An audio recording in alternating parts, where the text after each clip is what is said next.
অনেকেই আমাকে প্রশ্ন করে যে ডাক্তারবাবু অর্শ কি সারে? তো অর্শ নিয়ে আজকে আলোচনা করব, বিস্তারিত আলোচনা করব।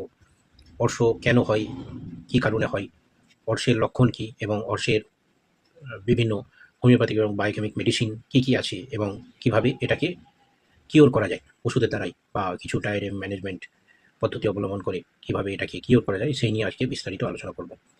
প্রথমে অর্শ কি সেটা আমরা জানব। অর্শ বলতে মলদ্বারে যে সফট টিস্যু আছে, মিউকাস মেমব্রেন আছে, তো সেই মেমব্রেন থেকে বা ওখানে যে ভেন আছে, শিরা আছে, শিরা থেকে যদি ছিঁড়ে গিয়ে রক্ত পড়তে থাকে বা ওই মিউকাস মেমব্রেন একটা মাস বা পিণ্ড আকৃতি হয়ে যায়, বিভিন্ন কারণে এটা হয়। তো ওখান থেকে যদি রক্ত বার হতে থাকে সেটাকে আমরা অর্শ বলে থাকি। এবার অর্শ কত কত প্রকার? অর্শ সাধারণত তিন ভাগে ভাগ করতে পারি। একটা হচ্ছে ইন্টারনাল পাইলস, এক্সটার্নাল পাইলস এবং মিক্সড পাইলস। ইন্টারনাল পাইলস বলতে অর্শের আমাদের যে মলদ্বার আছে, মলদ্বারের ভেতরে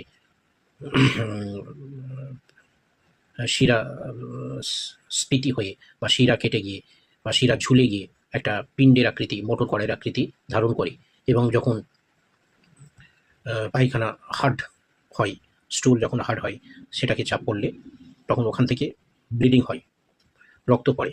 এটা হচ্ছে ইন্টারনাল পাইলস। এক্সটার্নাল পাইলস বলতে যেটা হাতে দ্বারাই বোঝা যায়, বাইরে থেকে যেটা বোঝা যায়, মলদ্বারে একটা পিণ্ডের আকৃতি ধারণ করে শিরাস্ফীতি হয়ে, এবং ওখানকার মিউকাস মেমব্রেন ফুলে গিয়ে একটা পিণ্ডের আকৃতি ধারণ করে, মোটর কড়াইয়ের আকৃতি ধারণ করে। কখনো কখনো ওটা আবার আঙ্গুর থোকার মতন অনেকগুলো ঝুলে থাকে, ঝুলে পড়ে। আর মিক্স পাইলস হচ্ছে দুটোই থাকবে, ইন্টারনাল পাইলসও থাকবে, এক্সটার্নাল ওই গুটি থাকবে, এবং ইন্টারনাল গুটি থাকবে একটা মোটর কড়াইয়ের মতন। সাধারণত বাইরে যে বলি থাকে সেখান থেকে রক্ত বার হয়নি, ভেতরে বলি থেকেই সাধারণত রক্ত বার হয়। যখন স্টুল হার্ড হবে বা কোথারি থাকবে, ওখানে চাপ পড়লে, প্রেশার পড়লে ওখান থেকে রক্তটা আসে। তো এই হচ্ছে অর্শ। অর্শ সাধারণত যে কারণ হয়, সেই কারণের মধ্যে অন্যতম কারণ হচ্ছে লিভার ফাংশন খারাপ হওয়া। লিভারের ত্রুটি থাকলে, গোলযোগ থাকলে এই সমস্যা হয়ে থাকে। লিভারের ত্রুটি আর বংশে জেনেটিক ফ্যাক্টর থাকলে, বাবা মায়ের যদি থাকে, তাহলে কিন্তু অর্শ আসার সম্ভাবনা আছে ছেলে মেয়েদের। আবার যাদের কোষ্ঠকাঠিন্য আছে, কনস্টিপেশন যাদের আছে, এই কনস্টিপেশন থেকে কিন্তু ছিঁড়ে গিয়ে অর্শের আকৃতি ধারণ করে অর্শ হয়, এবং অর্শের এটা সম্ভাবনা থাকে যাদের কোষ্ঠকাঠিন্য। আবার যাদের আমাশা আছে, আমাশা থাকলে কোথানি থাকে, কোথানি মলদ্বারে একটা প্রেশার পড়ে, তার জন্য ওই গুটি আকৃতি ধারণ করে, এবং সেখানে শেষকালে ওই প্রেশার পড়তে পড়তে ওখান থেকে রক্ত আসে। আবার যাদের বেশি মশলাযুক্ত খাবার খায়, যারা রিচ খাবার খায়, মাংস বেশি খায়, তাদের কিন্তু এই অর্শ আসার সম্ভাবনা আছে। বিশেষ করে আরও একটা কারণ আছে, যারা খুব বেশি অ্যালোপ্যাথি মেডিসিন খায়, খুব পাওয়ারফুল মেডিসিন অ্যান্টিবায়োটিক খায়, সেখানেও কিন্তু ওই কোষ্ঠকাঠিন্য দেখা দেয়, কোষ্ঠকাঠিন্য হয়ে গেলে কিন্তু এই অর্শ আসে। তাহলে এই অর্শ বহু কারণে আসে। এই অর্শের এবার আমরা বায়োকেমিক এবং হোমিওপ্যাথি মেডিসিনগুলো জানবো।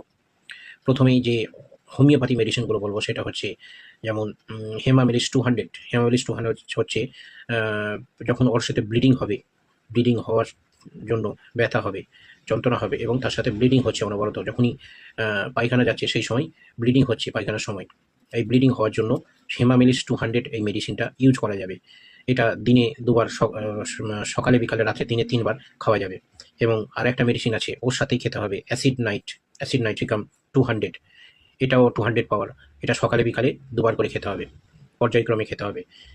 এবং অ্যাসকিউলাস হিপ মেডিসিনটা সাধারণত বলি থাকবে, যে অর্শের বলি আছে, এই বলি থাকবে, কোষ্ঠকাঠিন্য থাকবে, এই পর্যায়ে কিন্তু অ্যাসকিউলাস হিপ মেডিসিনটা প্রয়োগ করা যাবে। এবং কলিনসোনিয়া একটা মেডিসিন আছে, কলিনসোনিয়া মেডিসিনটা যাদের কোষ্ঠকাঠিন্য আছে, প্রেগনেন্সির সময় খুব বেশি কোষ্ঠকাঠিন্য থাকে, এবং তার সাথে ওই ব্লিডিং হয়, এবং অর্শের একটা সমস্যা আসে ওই সময়ে, তাদের জন্য এই কলিনসোনিয়া মেডিসিনটা বেস্ট মেডিসিন। এটা 30 মেডিসিন, এটা 30 এই 30 মেডিসিনটা দিনে 3 বার খেতে হবে। কলিনসোনিয়া 30 মেডিসিনটা সকালে বিকালে রাত্রে 3 কোড়া করে খেতে হবে। আর একটা মেডিসিন বলবো, সেটা হচ্ছে র্যাটানিয়া 200। এই মেডিসিনটাও সকালে বিকালে রাত্রে খেতে হবে এই পর্যায়ে, যেমন যাদের খুব বেশি জ্বালা হবে, যন্ত্রণা হবে, মলদার খুব বেশি জ্বলে যাচ্ছে, যন্ত্রণা হচ্ছে, এই পর্যায়ে এই মেডিসিনটা খেতে হবে। আর একটা মেডিসিন যেটা আর্সেনিক অ্যালবাম 30, এটা হচ্ছে যাদের মলদারে খুব বেশি ব্যথা থাকবে, পায়খানা হার্ড হওয়ার জন্য, তার জন্য খুব বেশি মলদার ব্যথা করবে, সেক্ষেত্রে এই আর্সেনিক 30 মেডিসিনটা সকালে বিকালে রাত্রে 3 বার করে। এবার বায়োকেমিক মেডিসিন বলবো। বায়োকেমিক মেডিসিনের মধ্যে শ্রেষ্ঠ হচ্ছে ফেরামফস 6X।